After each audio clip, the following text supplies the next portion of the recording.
been at this for hours. You can do this, all right? You ready? Yeah. Yo, Keita, what's your question? Come on. Byrd, do you want to bond with me? Uh-huh. Do you want to bond with me? You know I do. Keita, what's your question? Baby, can we bond right now? Yes. Wait a minute, wait. What? Who told you to change the lyric? See, that's why we can't do it. Come I ain't doing it. Forget it. Babe, no, let's do it again. Let's do it again. I'm out. I love when you do that. I'm Nikita. Welcome to Bonding with Byrd. Really? Anyway, hi. Hi, guys. How For are those of you that don't know, yes, I'm Denzel Washington. No, you're Byrd. Okay, all right. Okay, that's Hey, who I thought I Martha. was. That's who I thought I was. Thank you very much. That's who I think I am, and that's who I am. Happy Tuesday. Hey, Fonda. So, What up? we had a long weekend, okay? Like Memorial Day was just yesterday. So we had something to do. This is the weird part. We've been unemployed since last year. So air weekend is Memorial Day weekend. That's true, but we had somewhere to go. But we always feel like, you know, we join in with everybody. You know, like, oh man, we got Monday off, and Tuesday, and Wednesday, and Thursday, maybe Friday, and guess what? The weekend's here. We got Saturday off, and Sunday, and Monday. And then, anyway, what's up? Listen. What did you guys do for Memorial Day weekend? Yeah, what did you do for Memorial Day weekend? All right, did you do like most African Americans? Went outside and fired up the grill and charcoal broiled some You have meat 3 jobs, or Martha. something. Oh my God. Happy Tuesday to you too, TW. Yeah, Wow. you know, I don't know. I don't know. We got a chance to I felt like we were supposed to be doing something else, you know. And I don't know too many. I personally didn't have many people in my family who were members of the armed forces. So right. So you know, so the holiday is meant for most of our casualties were the war on poverty, and we've been losing a long time. but we have a new grill, like it's a portable grill.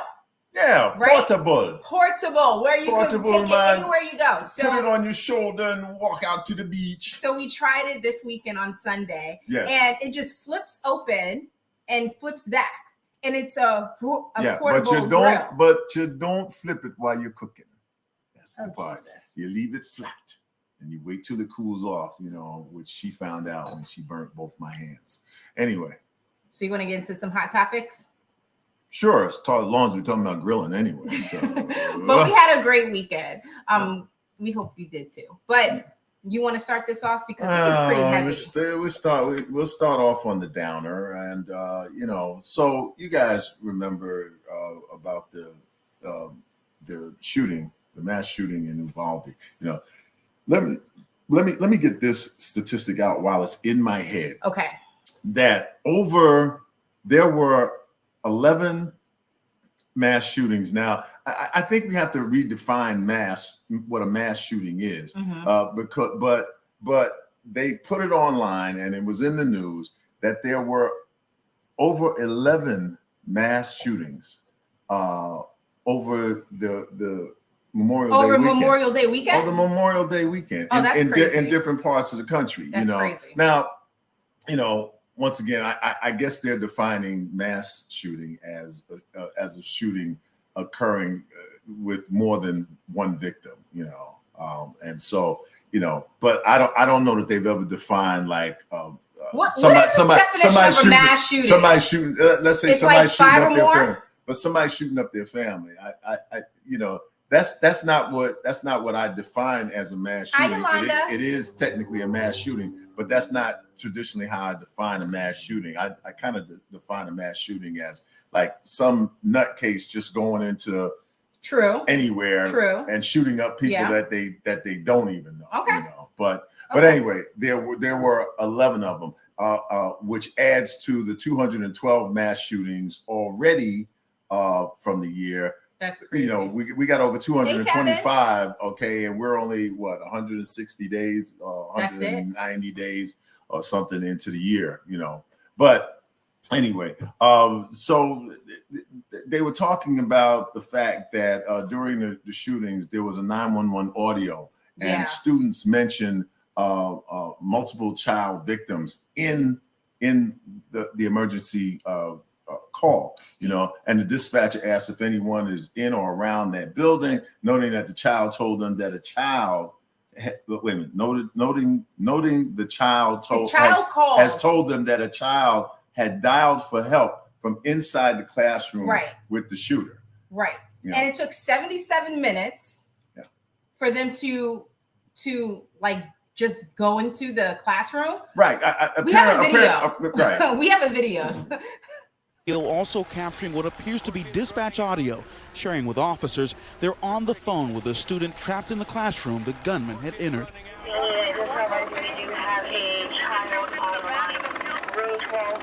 Are we able to, is there anybody inside of the building at this? One child is advising he is in the room full of victims at this moment. Texas law enforcement detailing those chilling calls from the children. She identified herself and whispered she's in room 112.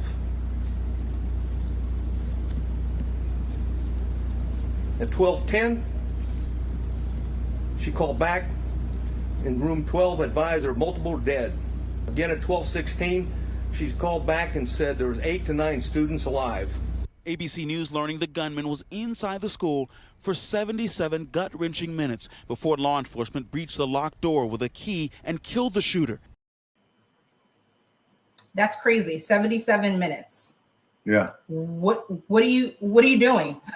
Like, aren't you supposed to protect and save kids most importantly? You know, there are a number of things I've heard. I've heard that certain law enforcement officers got their children out, okay, as opposed to, you know, storming the castle. And also one girl, she actually covered herself in blood. That's incredible. That's remarkable. So the young lady who was inside the room where everyone perished managed to save herself with some quick thinking and rolled herself in the blood of one of her classmates who had already been killed and pretended to be dead.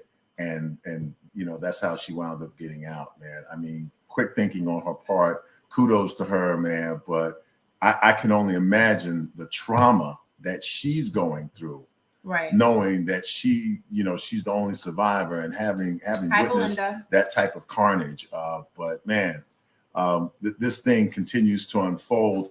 You know, the idiot was at the NRA conference this weekend in Houston, you know, and now what you have to do is you have to give everybody a gun, and then if everybody has a gun, then it would have been taken care of. You know, it's like, you he does just dance. You're still an idiot. Yeah. No, he does dance and stuff like that. And these people, I know, right? Hey, pretty boy. Anyways, let's move on to the next topic because this is heart-wrenching. Yeah, this is it. It isn't like it gets any better from here. No, but do you guys know who Master P is? You're waiting for them to answer? Yeah. But besides that, like his daughter Tatiana died over the weekend. And she was drugged. Her name is Tatiana, right? Okay, so I'll read some of this stuff. Anyway, Tatiana was thrust into the limelight at an early age. She cameoed in several films as an actress, including a role in Carnetta Jones's 2010 film Mother's Choice. She was also a model on Instagram who would regularly pose for photo shoots. And she appeared alongside her father and her brother Romeo. You guys know Romeo, and growing up hip hop, all right, which documented her addiction to drugs and alcohol. Now, while that was going on, wait a minute. We don't have the video. No. Okay. Well, anyway. But yeah. Anyway, at one point, Master P was, very much like, he was getting on her in one scene for not having shown up, for like having been missing for 3 or 4 hours. Right. And he's like, hey, you could have been dead, or you know the seriousness of this, and you said you wanted to get help, and you said that you wanted to help yourself out of this situation. And her brother was equally ticked off at her for disappearing like that. But Master P has gone on record as saying that mental health is a real issue. It's definitely a real issue in the Black community, especially with substance abuse. Yes, and it has to be dealt with. So, but our hearts and our prayers go out to the family of Master P. For the loss of his daughter. Dang. It's a terrible thing. Okay, so ASAP Rocky. Watch me pull a rabbit out of my head. So he pleads guilty to assault, right? You guys know he was facing 20 years, but this is a good lawyer. He only has to do a year of jail time. Yes, he had a very good lawyer. From 20 years to 1 year. Oh my God. That's right. But Rihanna. But during that whole year, believe it, that he will have to whack. But Rihanna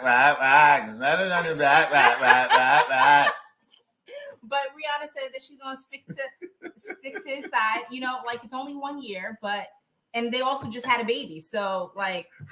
How nice of her to stick by his side. Listen, that baby. If you're facing 20 years. That baby, and then it gets dropped down to 1 year. That baby's gonna be on her butt. Well, gonna be somewhere on her so much, man, and she won't notice ASAP is missing until the baby's about 2. But anyways, so the big news of the weekend: Monique goes after DL Hughley. Okay, wait. I just want to know, y'all come in, y'all chime in. Have you heard about this? If not, we'd like to inform you about this. Go ahead, darling. Tell him what Monique did. So they did a comedy show, right? And she said she went on a 11-minute rant. I think more than 11 minutes, but it was totally stupid. Wait. And it should be pointed out that the 11-minute rant occurred at the beginning of her stand-up comedy routine. And we have it. Take a look. See, I fucks with contracts. That's why niggas got a problem with me. If you sign the motherfucking contract, that's what the fuck it is. But they're so used to niggas fucking around with the contract and being nervous because they might lose an opportunity or a motherfucking chance. So they will redo the contract. I'm not a bitch who's gonna redo the contract. If you sign the motherfucker, that's what the motherfucker is.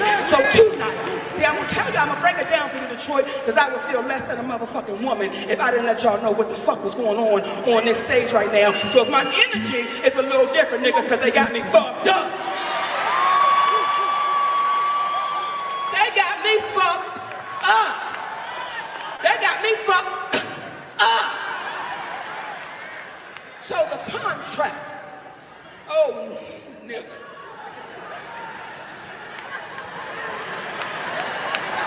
The motherfucking contract said that's right, that the bitch is the headliner. The headliner. Let me say it again. The headliner. That's what the motherfucking contract says. Monique is to be the last motherfucking person on the goddamn stage. She is the headliner. That's what I signed the fuck up for. I'm 30 plus years in this motherfucking business. And I'm That's enough, Joey. That's enough. But by the time she gets to a point, which she may have had a valid point. Right. Okay. But if it's true that that she got a contract that said that, okay, you are the headliner. If it said that, right. Okay. Or if it was just that her understanding was that she was supposed to go on last. Right. Well, that's what you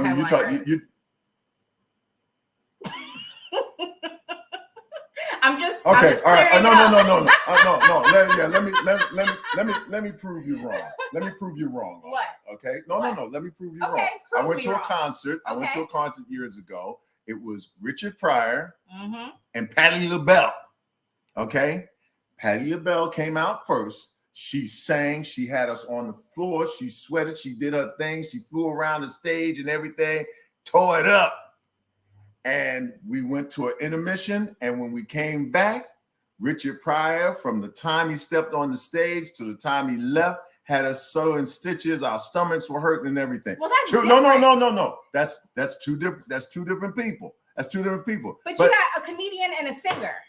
Do you guys agree with me? Okay, all right. Two different... comedians. No, two comedians. Let's say you had that part, Belinda. You had Dave Chappelle and Chris Rock on the same bill. Okay. One of them's got to go first, right? Okay. But she's been in the doghouse for like 10 years, and I don't agree with her. Like, I don't agree with her. Opening act goes first on the main show. Okay. All right. Yeah. But here's the deal. Here's the deal. Okay. All right. Okay. All right. You saw the Kings of Comedy? Yes. 4 of them, right? Yeah. All right. Yeah. Who was the king of comedy? Who was the main guy? Well, it depends. You had Cedric, you had DL, you had Steve Harvey, and you had Bernie Mac. Right, they're all kings. Because Bernie Mac went last, maybe Bernie Mac went last in that town. So maybe they switched it. So DL Hughley went on Twitter and he posted this. All you have to do is check the order of the names on the ticket stubs from last night, and you'll see who's confused.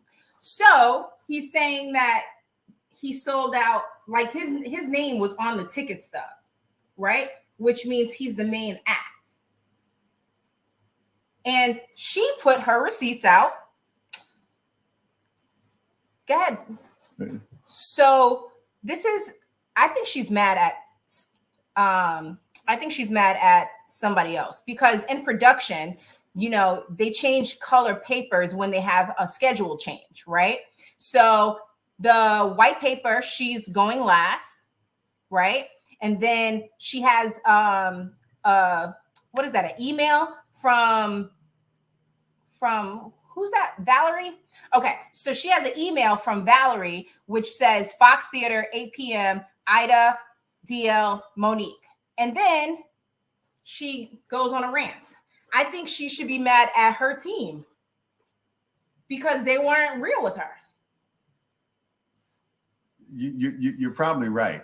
Here's my take on it, my humble take on it. She was added to the established show. You might have been correct in your assumption. Mm-hmm. Maybe. Okay. You don't do it during the show. You don't do it during the show. Listen, if she were in a Broadway play and she wanted top billing, okay, and it didn't come out that way, you mean to tell me that she would stop in the middle of the Broadway show and go, hey, these MFers and this MF and filth and faff and filth and fluffing, really? And trying to help him out. Listen. I agree with what a lot of you said. Alan, you're absolutely right. You understand she's about to, she's about to cancel herself again. You just got back. Got back from a 10-year hiatus. A 10-year hiatus. And 50 Cent is the one that I don't know if it was a 10-year hiatus, but I know it was 10 years worth of blackballing. Okay. Right? You got cut. You got cut out. I was trying to be nice. Well, good for you. You can be nice and you can be accurate. So. And then she called him a coon, like Oprah, Tyler Perry, Steve Harvey. I think she mentioned. Didn't she mention DL Hughley? And it's like, if you have a. Oh, wait a minute. Where's the thing? Where's the thing that DL said that anyway? To paraphrase DL, he said, first it's Oprah's fault. It's Tyler's fault. It's Charlemagne's fault. It's you want to say that? No, that's not it. But anyway, okay. Anyway, and so DL was just saying it's all these people's fault. Okay, everybody's fault except yours. Right. Okay. If the common denominator is you, what do you think? there's a song I like to listen to, and the lyrics says, "Been married 9 times, hell, maybe it's you." You know, but you know, people have to realize, you know, that, you know, I mean, I get it. A broken clock is right at least twice a day, but you can't always be the victim. You can't, it can't always be that the world is just dead set against you. Right. She hasn't learned her lesson. And so she hasn't learned her lesson. And I think it was Vivica A. Fox said today while she was hosting Wendy, that she said, "Girlfriend, it's not necessarily what you said, it's how you say it, it's your delivery." You know, and you're standing up there in Detroit. Just, I mean, I know she that curses you love more than me. Yeah. But she doesn't interrupt nearly as much. So I'm gonna sip my wine. Yeah. Relax before you start cussing. Speaking of wine, Nancy Pelosi's husband. Yes. Oh, nice segue. Nice segue. Right? Nancy Pelosi's husband. Right. She Mr. Pelosi. Mr. No, yeah. I don't know. I don't know. But he was arrested for DUI in Napa, getting his drink on. Yes. and those of you around the country that may not know, or around the world, Napa Valley is where the most delicious wine ever. They grow. They have vineyards there. It's in California, Northern California. They have vineyards there, and they grow many fine wines. But anyway. But it happened on Saturday night in Napa County. And here's the thing. Because it struck me as ironic that he got busted, all right, DUI in Napa Valley. You know, you got busted in wine country for driving under the influence.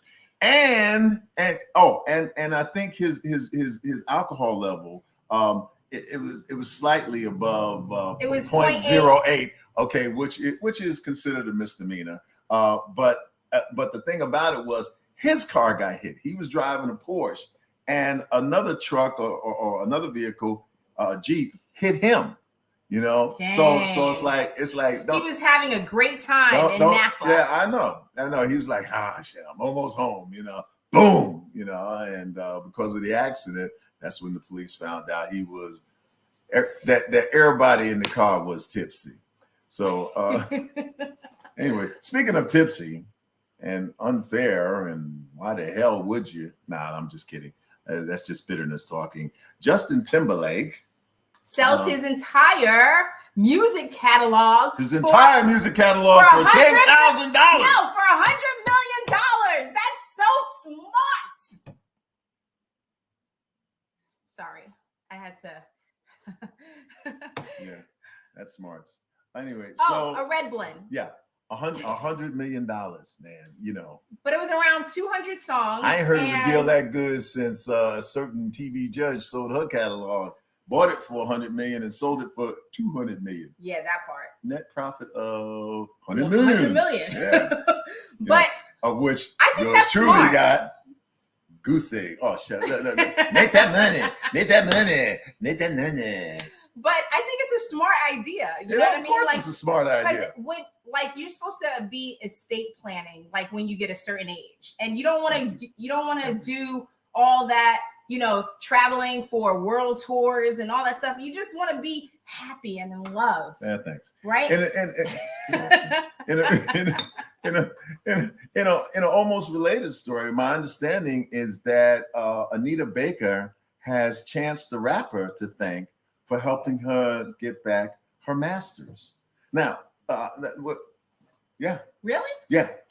So here's the deal. When you write a song, you know, your production company or whatever, or you know, or the publishers or whatever, or the record company, they take part of the profits from it. Okay. Even though you may have written the song, if they put out the money for it or to promote it or whatever the case may be, they sign themselves on as owning, you know, a part of the song. However, if you negotiate and own your masters, Ray Charles did this. There were several other artists who actually, I think Sam Cooke said, hey, part of the deal is I'm making all the music here. I'm writing the stuff. I'm singing the stuff. I want to own it.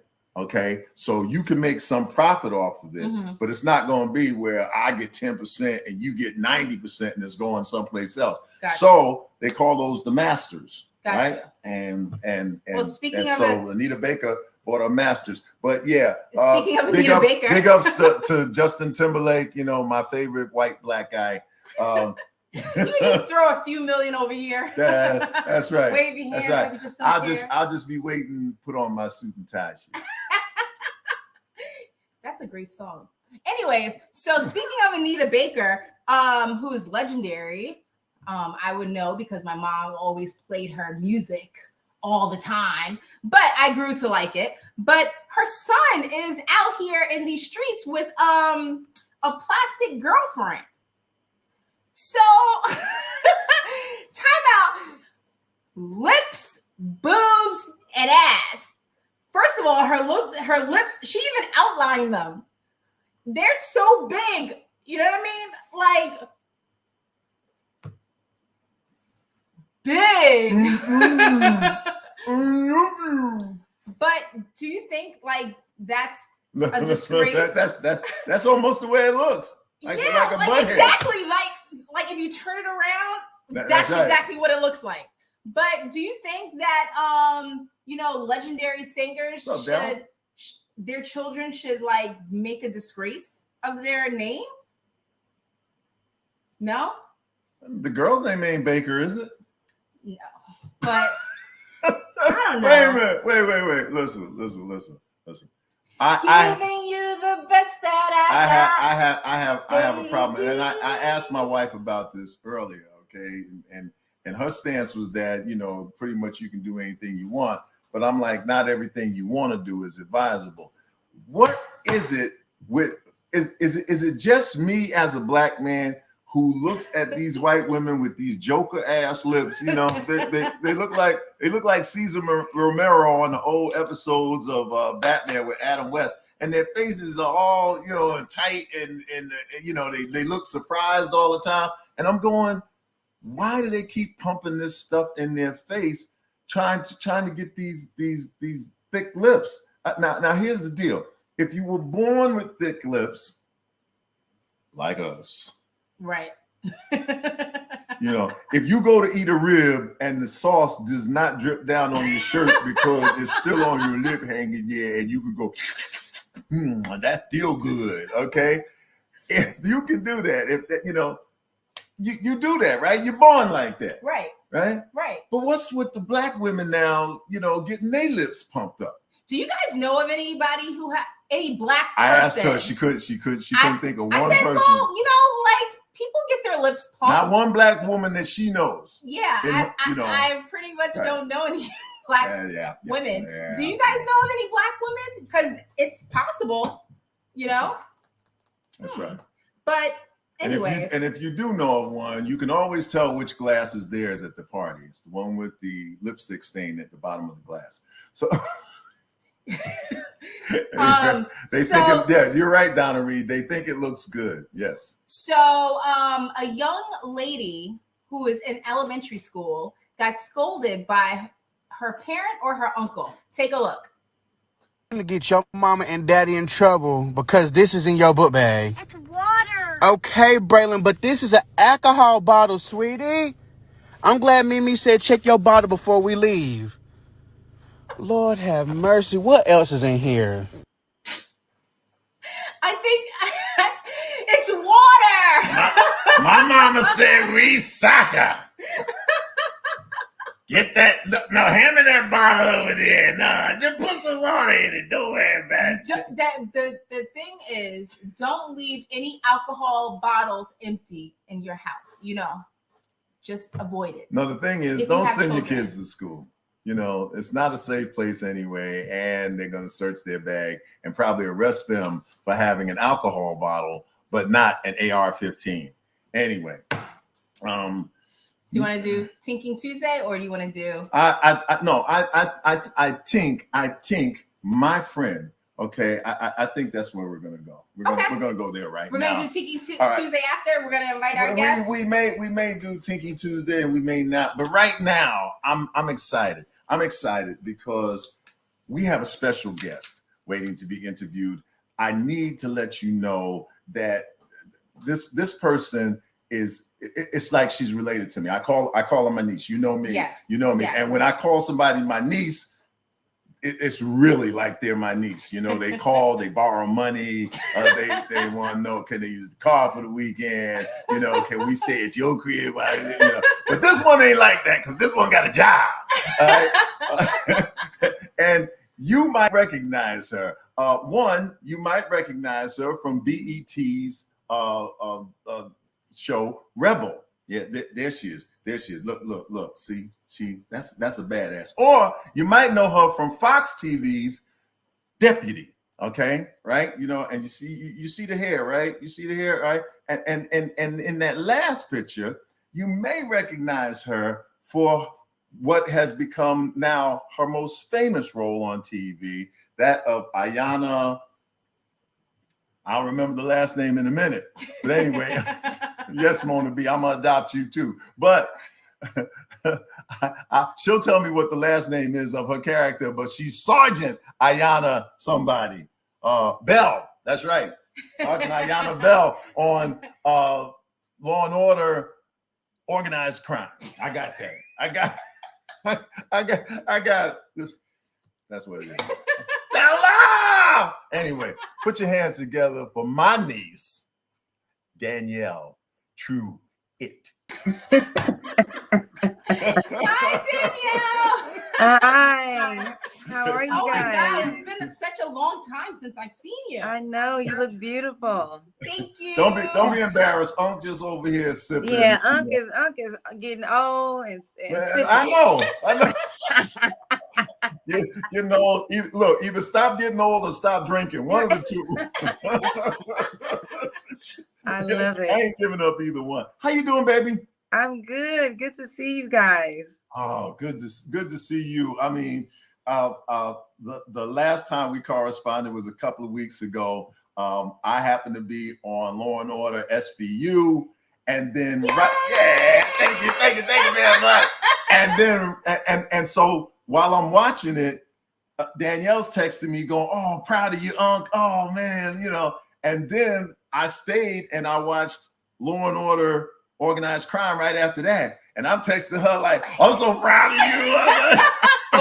you." You tell him, Sarge. Right? It made me. You know? I was so happy that you were on SVU. I'm like, look at us. Look at my people. I know, right?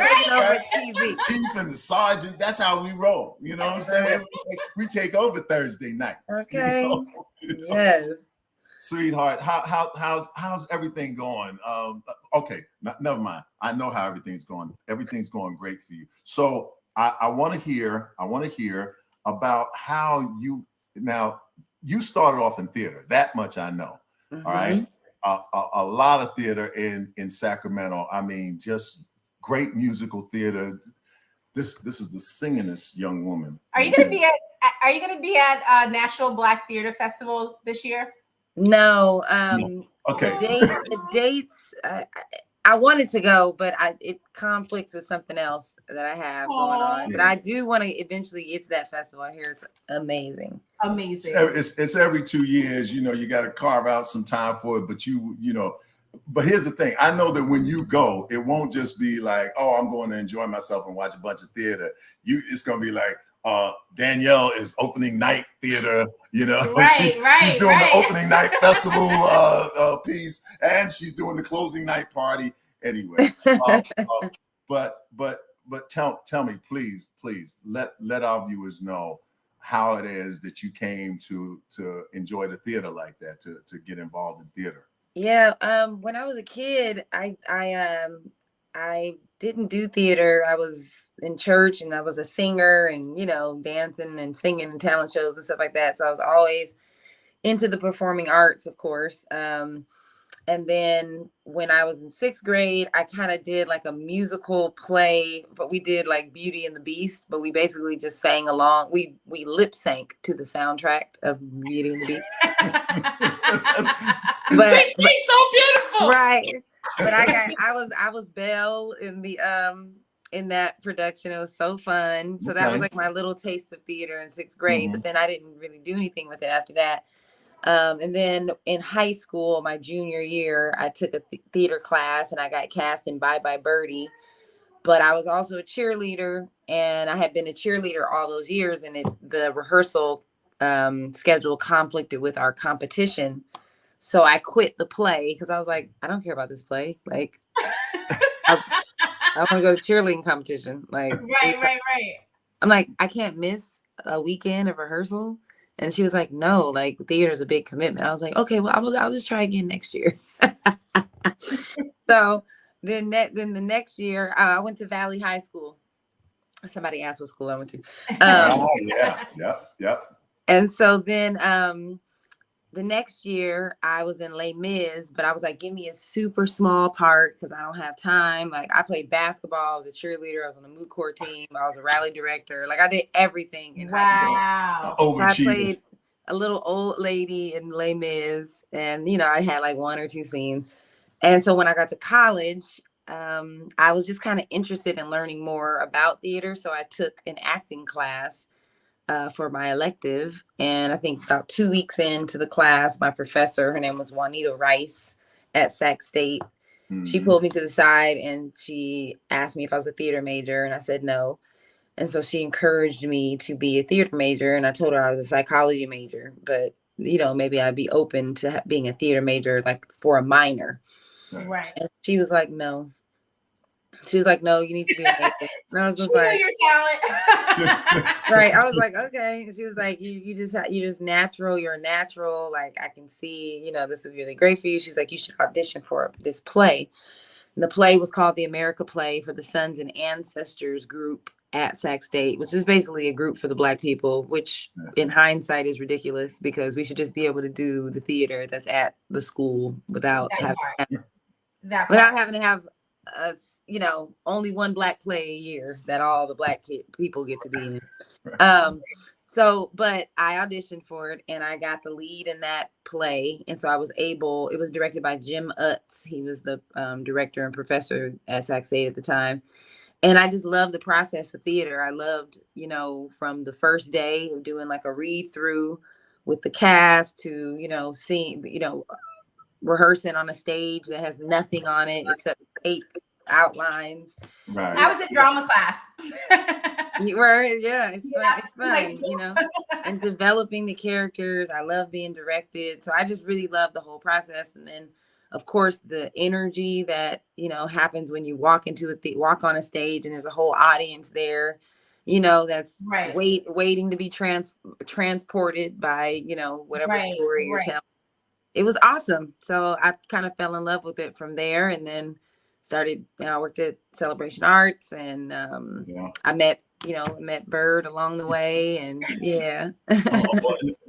wait a minute. She was my director for Fences. I was going to play Troy Maxson in Fences, and I got polyps on my vocal cords. Yes, he did, and couldn't project to the back. But she was doing such a great job directing me. I mean, she's so talented that it just oozes off of her, and you just can't stop. Yes, thank you. So just okay. So I got the next question. So how did you cross over from theater to acting in films? Because your very first role was in The Rebel. No. Well, that was my first lead role. Yeah. Right. First leading role on TV. What? Yeah, how did you cross over from theater to film? Well, no, to TV. Right. That part. Yes. I literally decided that I was going to move to LA, to pursue acting on a wider scale or whatever. I love theater. I knew I wanted to continue to do it, but I knew that I wanted to be an actor for a living. And the best way to be able to make a good living is to do TV and film. And that's, and LA is the place for that. So I went, My mom's cousin was like an agent, like a lower level agency, and so she signed me, and I did a few commercials and stuff, and I would come back and forth to Sacramento and still do plays here at the B Street Theater, where I'm a company member. And I have to give the B Street a lot of credit, because the B Street Theater, the actors here, and the way that we're directed and taught, we're taught to do theater in a naturalistic way.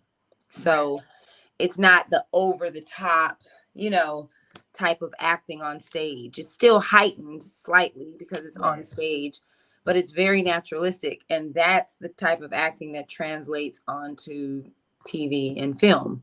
Gotcha. So when I got to LA, I think one of the first things I did was I was a video reference for Princess Tiana for Princess and the Frog. And I got to use my theater background for that, because I was kind of that's amazing. Thank you. I was like lip syncing all those scenes and stuff like that. And then from there, I booked some commercials. And then a lot of time went by, and a lot of crying and praying and wondering, why am I here in LA? Like, did I make a mistake? Right. And doing theater still. I did some stuff in San Diego, and I worked with Roger Genvere Smith, who, if you don't know who he is, look him up. He's one of the most underrated Black male actors. Like, he's incredible. But he directed me in The Mountaintop. Mookie. Yes, Mookie. Right. Well, not Mookie, but yeah. No. He played. He said Mookie. Yeah, he kept saying. Yes. But I remember I saw you in that play, The Mountaintop. Oh, you sure did. Yeah. And B Street, I remember you and Stephen Walton. Oh yeah. Who sold us this house that we're sitting in. They played in the Jackie Robinson story, yes, right? He did. Yes. Wow. I've been following. He's been there. So yeah, I did that, and then I ended up getting like a guest star role on a ABC show, comedy, called Super Fun Night, and that was like my first TV thing. It was a guest star, and then after that, I did like a co-star, really small part on this comedy called Mulaney. And I was like, why I keep getting cast in these white comedies? This is funny. But anyway, and then I finally met John Singleton, and, I auditioned for him, and he loved my audition and loved the fact that I was a new face, loved the fact that I was from the theater. He had a lot of respect for people who came up in the theater. And I think doing Rebel was, it was my opportunity to really learn, what it is to do television. It's more than just the acting. It's a schedule. It's a way, there's a lot that goes into it. Right. But I think my roots in Sacramento, my roots at the B Street Theater, and the naturalistic type of acting made it an easier transition into TV. But it's always easier to transition from theater to TV and film. It's not so easy to transfer from TV and film to theater.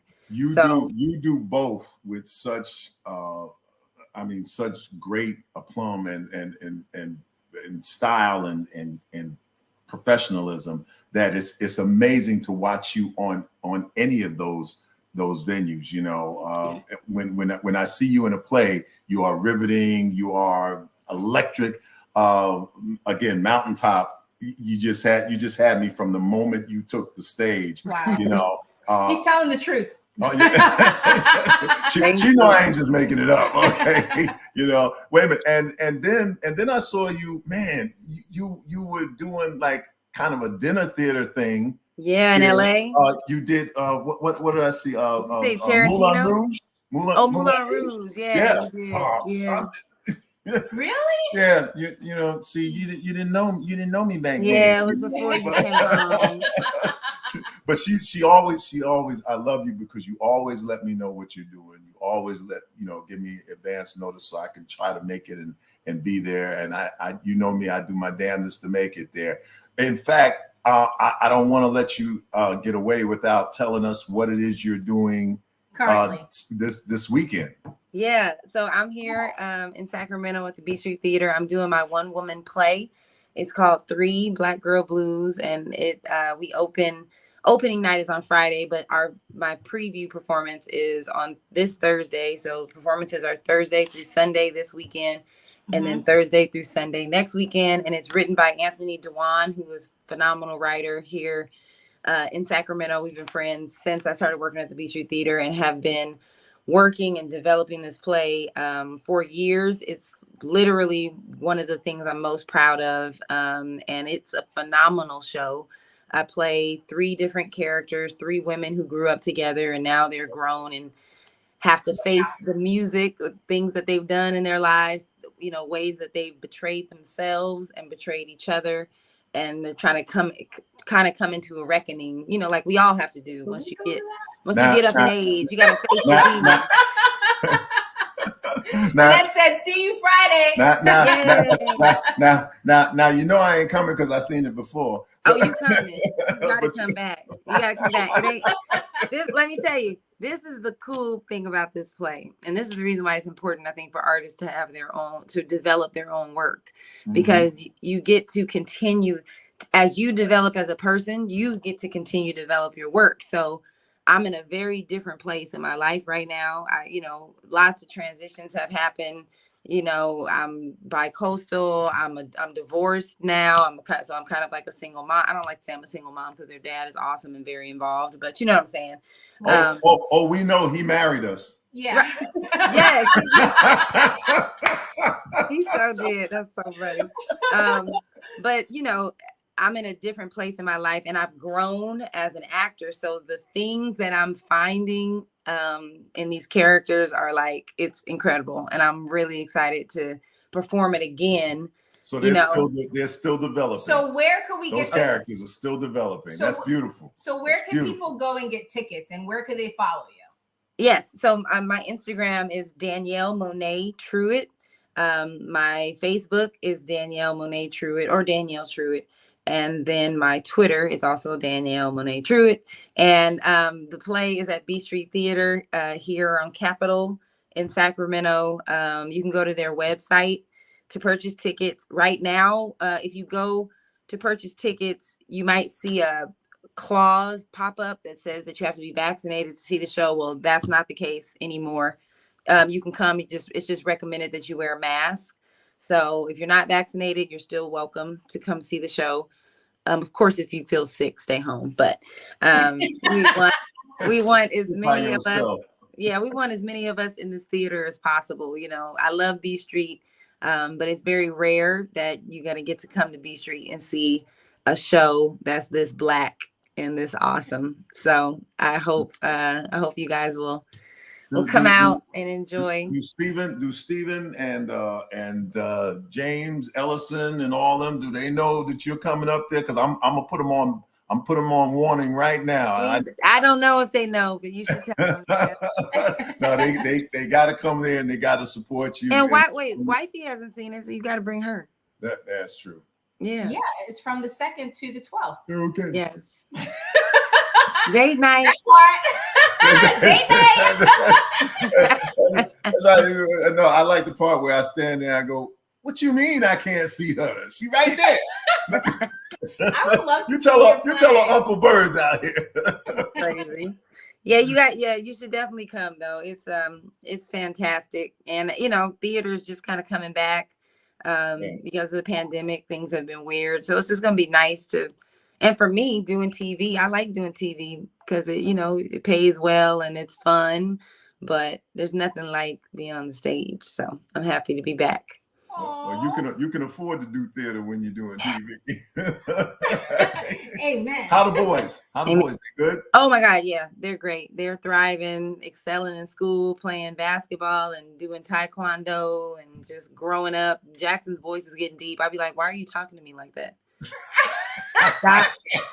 Stop talking to me. Take that bass out your voice. Okay. What are you doing? What, Mom? What?" I'm like, So. Yeah, they're doing great. Well, look, hon, I want to thank you for taking this time out. I know you're busy. I know you just left rehearsal. Congratulations on all your success and everything that you do. May God touch you and bless you to touch folks the way you have been for years, and may He just broaden your horizon and your territory. Thank you. I love you. I love both of you. I'm proud of you guys too. I love that you guys have this show. You know, to me, you are a warrior queen. All that you've been through, you're thriving. You look beautiful, and I'm so happy that you guys are happy. So, well, the next time you're in LA, in the flesh. Well, the next time you're in LA, come holler at us. Yes. I'm kind of there right now because I'm on hiatus. So I'm just up here for the play. To do the show. To do the show, but I'll be back in LA when the show's over because I bought a house out there and stuff. So I'm enjoying my place in LA. But yeah, get in your car or get on a plane and bring wifey to my play. Done. Really? Done. All right. I'll see you in Sacramento. Yay. Love you, sweetie. Love you too. Have a great rest of the show. Thank you to the audience, you guys. Thank you so much. See y'all later. Danielle Monet. Oh my God, she was so. You're gonna bring me to her show? I'm gonna do this. Really? Yeah. You heard it first. Matter of fact, while I'm saying goodnight, you can go ahead and pack the car. So. Oh Jesus. I'm just. You want to do Tinking Tuesday? We can tink. Tinking. Tinking. Tinking Tuesday. Tinking Tuesday. Tinking. We gotta tink. Tinking Tuesday. Tinking. You gotta tink. Got to tink, tink, tink. You gotta tink, tink, tink, tink, tink, tink. What you thinking about? So, I'm thinking about some weird things. Word is bond. Yes, indeed. That's cute. I be thinking sometime about the weird things people say, what? But I didn't realize that weird sayings are not universal, but they're global. They're global. They're from all over. Like here's one. Here's one for this is a Kenyan proverb from Kenya, right? They say when elephants fight, it is the grass that gets hurt. Think about it. How about this? Because they're so heavy. How about this Swedish proverb? The pillow is the best advisor. Yeah. Think about it. How about this one? This one, I don't know where it's from, but check this one out. Slippery ground does not recognize a king. What?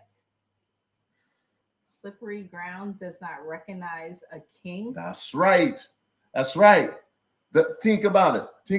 Just do one more. Because I don't know what you're saying. Okay. How about this one? Here? If the world flooded, it wouldn't matter to a duck.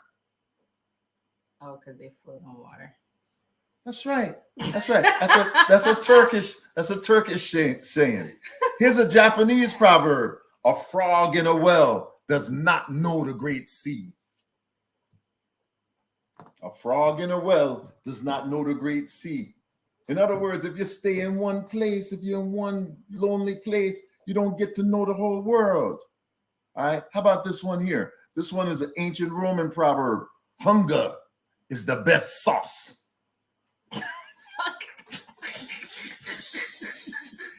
Say, what would you say? What would you like on that? Would you like A1? Would you like horseradish? No, I'm hungry. So whatever you give me is going to be fine. How about this? A cat in mittens won't catch mice. Because their claws are not out. Oh, really? Wait a minute. Stop? Janet is crying. You don't want. Wait a minute. This one is a Filipino. This is a Filipino proverb. Leave it to Batman. Or leave it to Robin. I got a friend who's Filipino. I'm gonna call him right now. Yeah. Tony, yo, what you want, bro? Leave it to Batman. You been talking to Filipino? Still thinking about the last three. Yeah, keep thinking. Yeah. Weird sayings. They happen all the time. Move on to this or that. Come on. Yeah. Come on. What's the first one? Come on. Give it to me.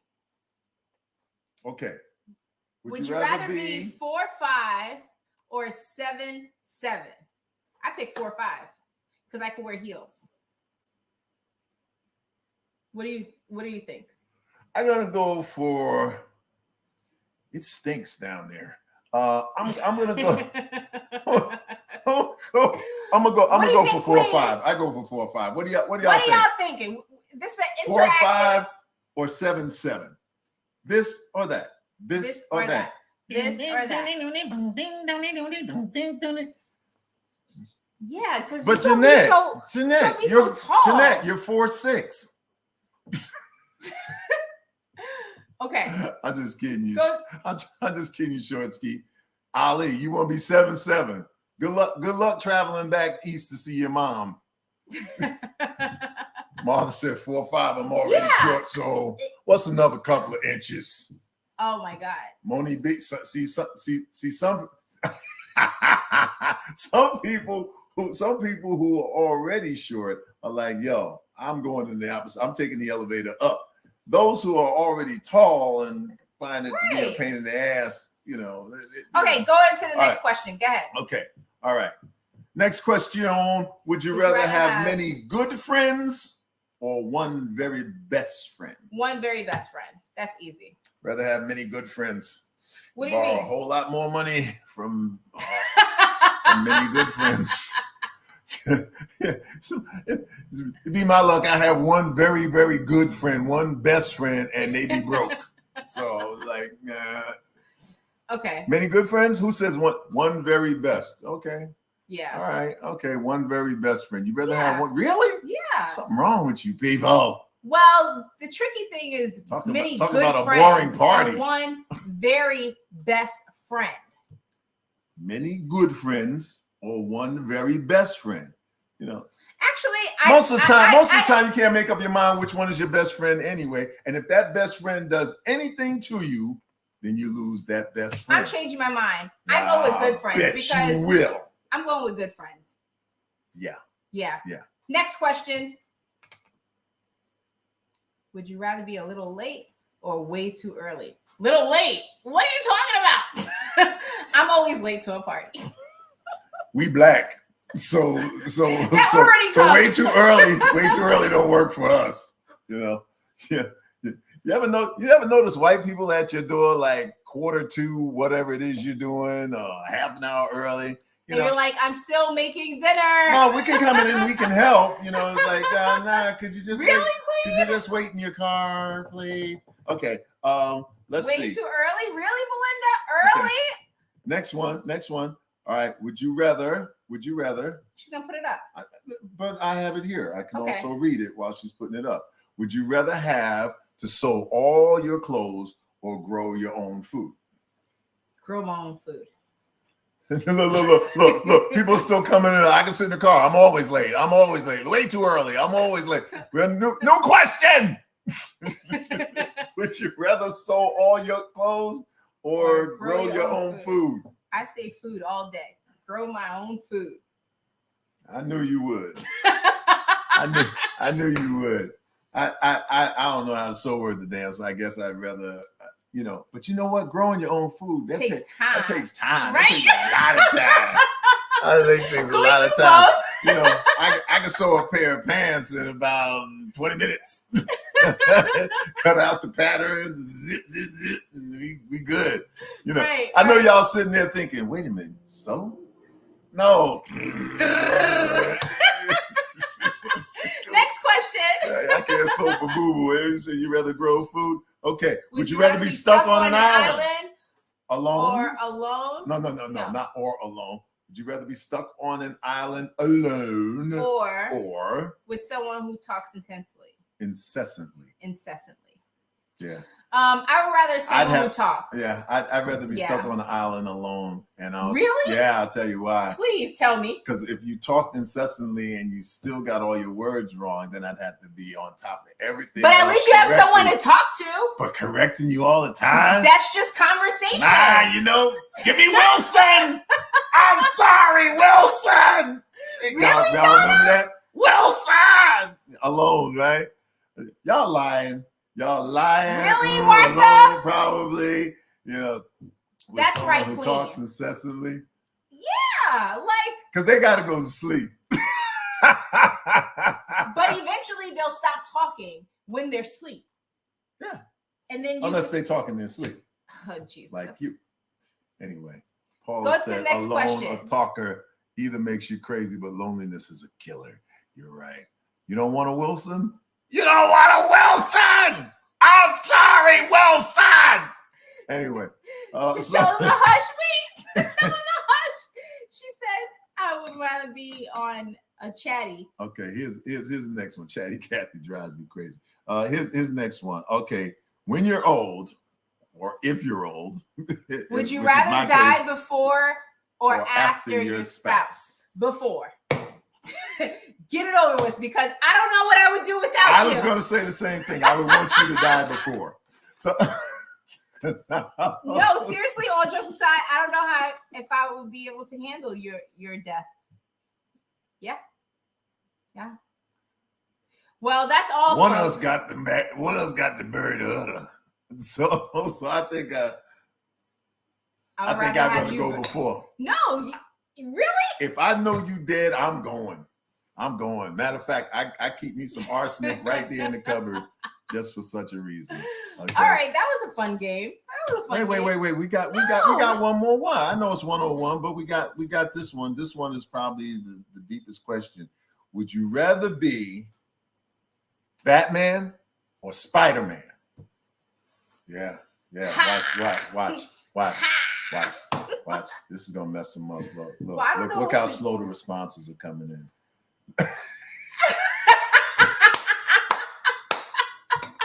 Anyway, while you mull that over, you can let us know next week. Here's the deal.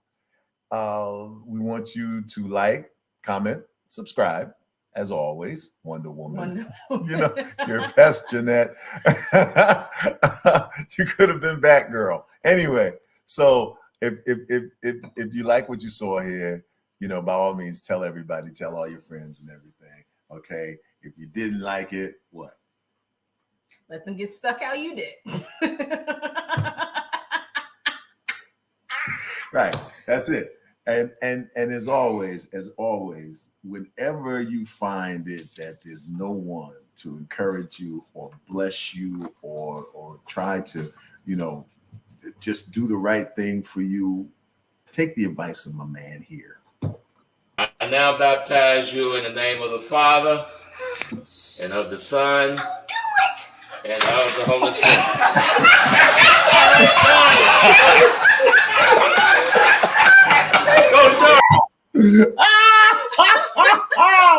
I don't care. We have so much fun. Y'all can get tired of watching it, but not me, man. Yeah. But we love you, man. We love you guys. We've had a great time with you. And we'll see you guys next week? Yeah. Bye.